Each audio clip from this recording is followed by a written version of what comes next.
আজকে ওর মুখের দিকে তাকিয়ে দেখেছো? বেচারি পুরো ভয় পেয়ে গেছিল। ও ভেবেছিল যে আমি ওকে পুরো হাতে নাতে ধরে ফেলেছি।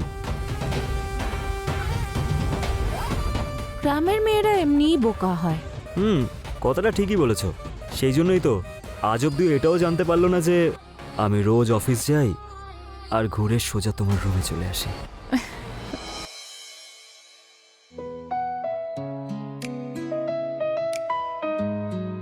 মা, নমস্কার মা। নমস্কার, ভালো থাকো বাবা, বসো। আহ,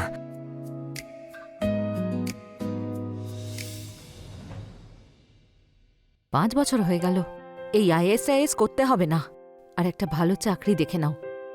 হ্যাঁ মা, একটা বড় কোম্পানি থেকে অফার লেটার পেয়েছি, খুব তাড়াতাড়ি জয়েন করতে চলেছি। সত্যি বলছো? হ্যাঁ। বেঁচে থাকো বাবা, তাড়াতাড়ি ব্যবস্থা করে পায়েলকে এখান থেকে নিয়ে যাও আর নিজের সঙ্গে রাখো। কতদিন আর বাপের বাড়িতে পড়ে থাকবে? হ্যাঁ মা, সেটাই ভেবেছি। আচ্ছা, পায়েল কোথায়? দেখতে পাচ্ছি না। আবার কোথায় থাকবে? নিজের ঘরে। যখন থেকে জানতে পেরেছে তুমি চলে যাবে, নিজেকে ঘরবন্দি করে রেখেছে ও। আমি দেখা করে আসছি ওর সাথে। হ্যাঁ হ্যাঁ, যাও।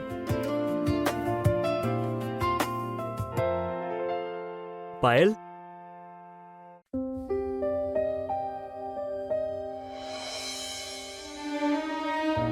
পায়েল,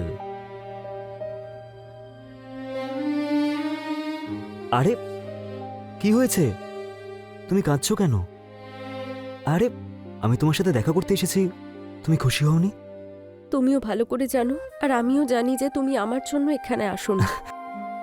আরে বাবা, যখন সুন্দরী মেয়ে কাঁদে না, তখন একদম ভালো লাগে না, তখন ওর চোখের তলায় কালি পড়ে যায়। আমাকে এখান থেকে নিয়ে চলো, আমি এখানে থাকতে চাই না। আরে তুমি আমার সাথে গিয়েই বা কি করবে?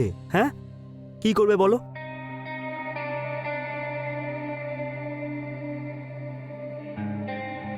আরে বাবা, আমি 2টো টিকিট বুক করে রেখেছি।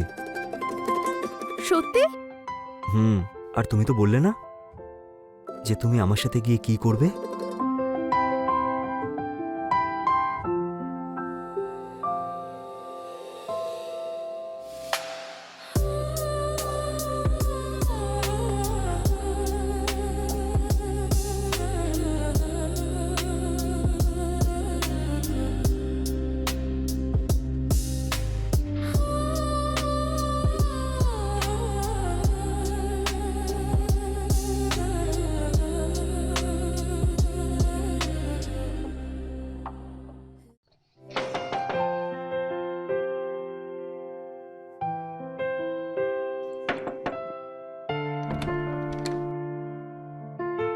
ইনি আমাদের বাড়িওয়ালা হন। নমস্কার দিদি।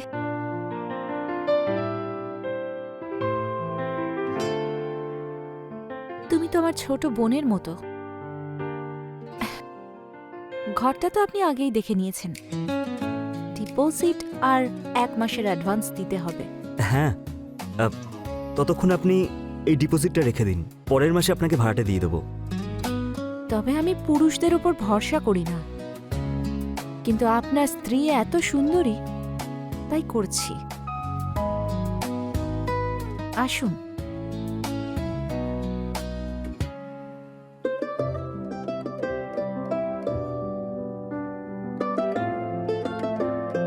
বাড়িটা দারুণ, কি সুন্দর বাড়ি, সেটাও এত কম বাজেটে। এই শহরে তো পাওয়াই যাবে না। বাড়ি আর মালকিন দুটোই। হ্যাঁ সত্যি, ওনার তো তুলনাই হয় না। এই নিন গরম গরম চা। আরে দিদি, এসবের কি প্রয়োজন? সেরম কিছুই না, এখানে থাকতে হলে আমার হাতে চাই খেতে হবে। তবে তোমরা এটা নিজের বাড়িই ভাবতে পারো, যতটা আমার ততটাই অধিকার তোমাদেরও আছে। কোনো জিনিস যদি ব্যবহার করতে হয় নিঃসংকোচে করো, কিন্তু ভাঙচুর করো না যেন। শুনুন দিদি, এই ঘরে লক নেই নাকি? আরে লকের কি দরকার আছে? তোমরা তো এখন ইয়াং। আমি দরজা ঠকঠক না করে ভেতরে তো আসবো না।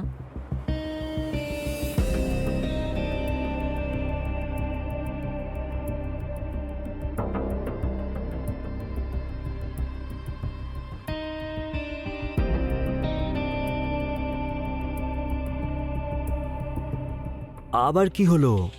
মুখটা এরকম করে আছো কেন? দেখো, ওনার একটাই ছেলে, আর সে হস্টেলে থাকে। স্বামী তো নেই, তাই ডিস্টার্ব করতে কেউ আসবে না। একটু হাসো না। আমি জিনিসপত্র সেট করে আসছি। আরে আরে, হুম, পরে রেখে দেবে তুমি। প্রথমে আমরা সেই সব কাজ করি যেটার জন্য আমরা এই বাড়িটা নিয়েছি। তাহলে এখন কি করব? আচ্ছা, এটাও কি আমাকে বলতে হবে?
ঘুমিয়ে ওঠার পরে আমার এত ক্লান্ত লাগছে কেন? আরে পায়েল, কখন আসবে? 3টে বেজে গেছে। আসছি দিদি। আরে এরকম অজ্ঞানের মতো কে ঘুমোয়? জানি না দিদি, আমি দিনের বেলা ঘুমোই না। কে জানে কিভাবে চোখ লেগে গেছিল। মনে হচ্ছে তোমার বর তোমায় সারা রাত জাগিয়ে রেখেছিল। কি দিদি, আপনিও না? আমি নিজের জন্য খাবার বানাচ্ছিলাম, ভাবলাম তোমার জন্য বানিয়ে রাখি। আরে দিদি, এসবের কি প্রয়োজন? দিদি আপনিও খান না? আমার খাওয়া হয়ে গেছে, তুমি খাও। আরে কি হলো, তুমি খাচ্ছ না কেন? দিদি আমি খাবার কি করে খাবো? ও না খেয়ে অফিসে কাজ করছে। তাহলে কাল থেকে ওর জন্য টিফিন বানিয়ে দিও। খাও। তুমি বসে আছো কেন? দিদি আপনি একটা অদ্ভুত গন্ধ পাচ্ছেন না? এই গন্ধটাই আমার একাকিত্বের সম্বল। তুমি খাবার খেয়ে নাও, তারপর কিচেনে বাসনগুলো ধুয়ে রেখে দিও। ঠিক আছে দিদি।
আরে কোথায়?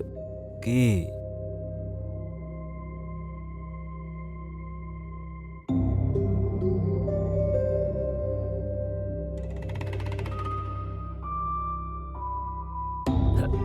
নাও, সামলাও নিজের স্বামীকে। নেশা হয়ে গেছে।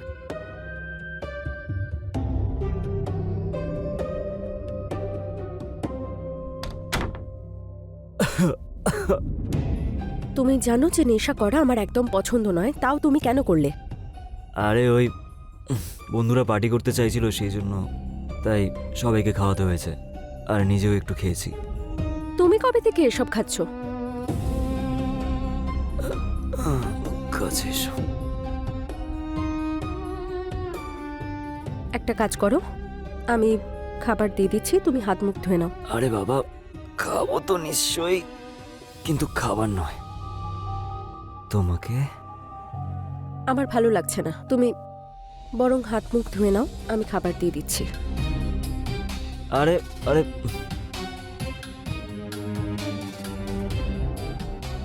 আসো না প্লিজ।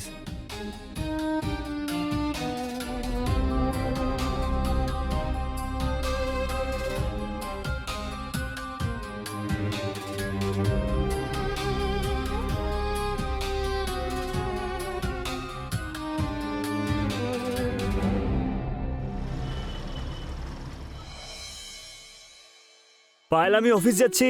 আরে দাঁড়াও,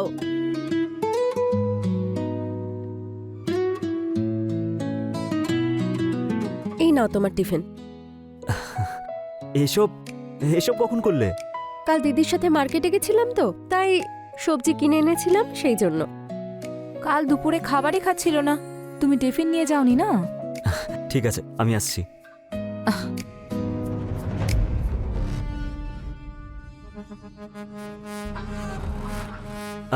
ঠিক আছে, আমি অফিসে বেরোচ্ছি, নিজের খেয়াল রেখো। আরে ও কেন রাখবে, আমি আছি তোর খেয়াল রাখার জন্য। বাই।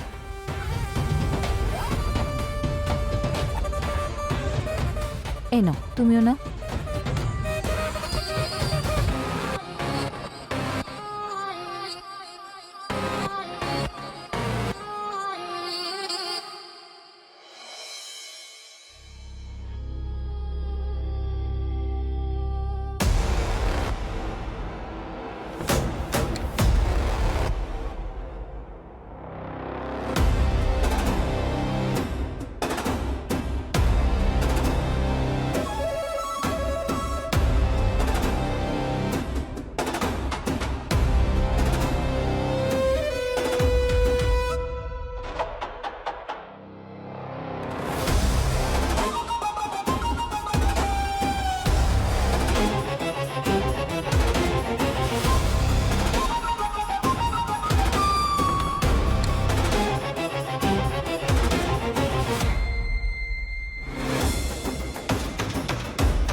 শালা হারামি, কাজ বাড়িয়ে চলে গেল।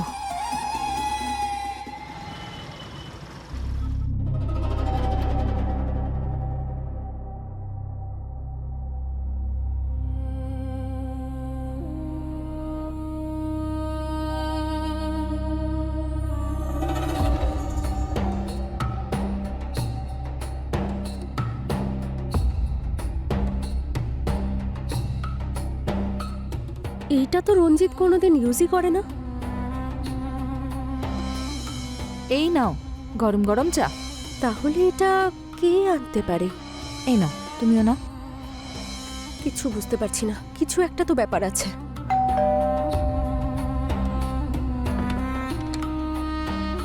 হ্যাঁ, আপনি কে? Hello darling. এটা কি অসভ্যতামি! আরে নতুন মনে হচ্ছে, তোর রেটটা কি আমাকে বল। তার মানে? আরে কি বলতো, আমি ওর পুরনো কাস্টমার, ও তো সবসময় ডিসকাউন্ট দিত, এবার তুই কি দিবি আমাকে বল। দিদি, দিদি! কি দিদি দিদি করে যাচ্ছিস, রেটটা বল, কত নিবি? এসব কি হচ্ছে? কে তুমি? ভুলে গেলে আমাকে? তোমার পুরনো কাস্টমার তো। চলো বেরো এখান থেকে। আরে রেটটা একটু বাড়িয়ে দেবো। চলো বেরো এখান থেকে।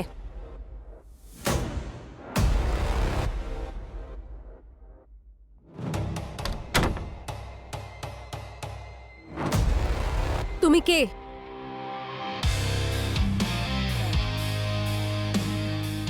আরে বাহ, আপনি থেকে সোজা তুমিতে চলে এলে? তাহলে এখানে এই ব্যবসা চালাও তুমি?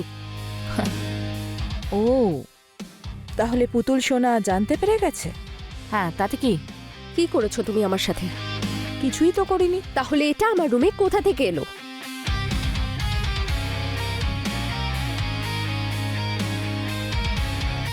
এতে কি যায় আসে? নোংরা মহিলা!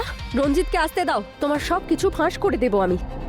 ও হ্যালো, পরপুরুষের সঙ্গে তুমি যে রাসলীলা করেছো না, সেগুলোও দেখিয়ে দিও।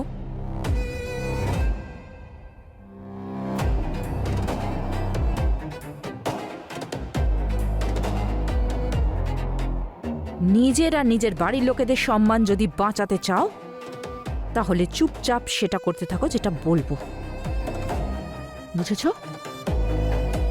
আর যে কাজটা তুমি অজ্ঞান অবস্থায় করতে, সেটা এবার থেকে সজ্ঞানে করবে।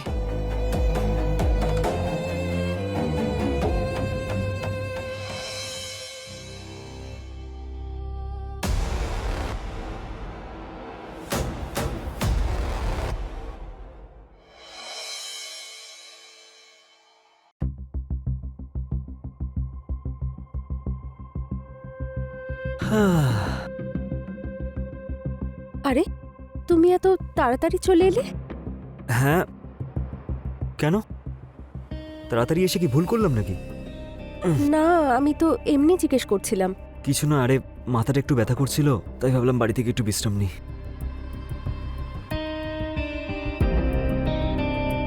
কিন্তু তোমার কি হয়েছে? এইসব সব ঠিক আছে তো? রঞ্জিত, আমি তোমায় কিছু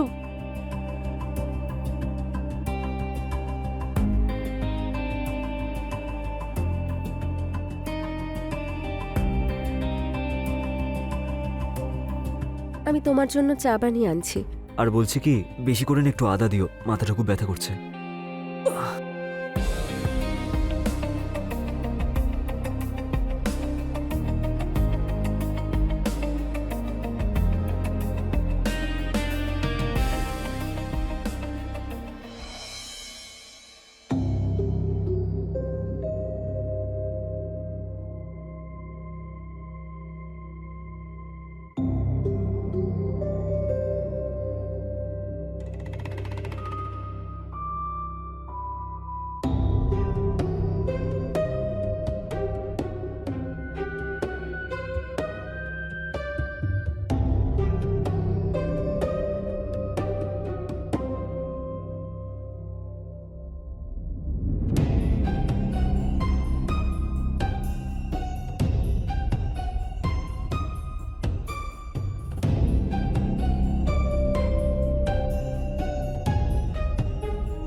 আজকে ওর মুখের দিকে তাকিয়ে দেখেছো?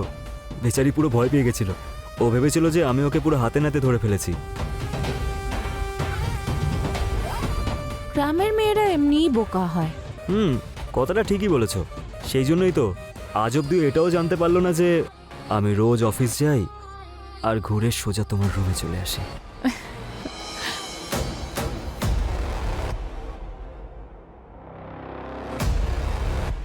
আমি তো তোমায় কবে থেকেই বলছিলাম ওকে নিয়ে এসো, নিয়ে এসো। এতদিনে তো 20 লাখ টাকা কামিয়েই নিতাম। আরে তাহলে এবার ইনকাম করবে আমার ডার্লিং। কিন্তু এটা দেখো, ও যেন কোনো ঝামেলা না করে। তুমি চিন্তা করো না, ও পুরো কন্ট্রোলে আছে। মরে যাবে তবুও মুখ খুলবে না।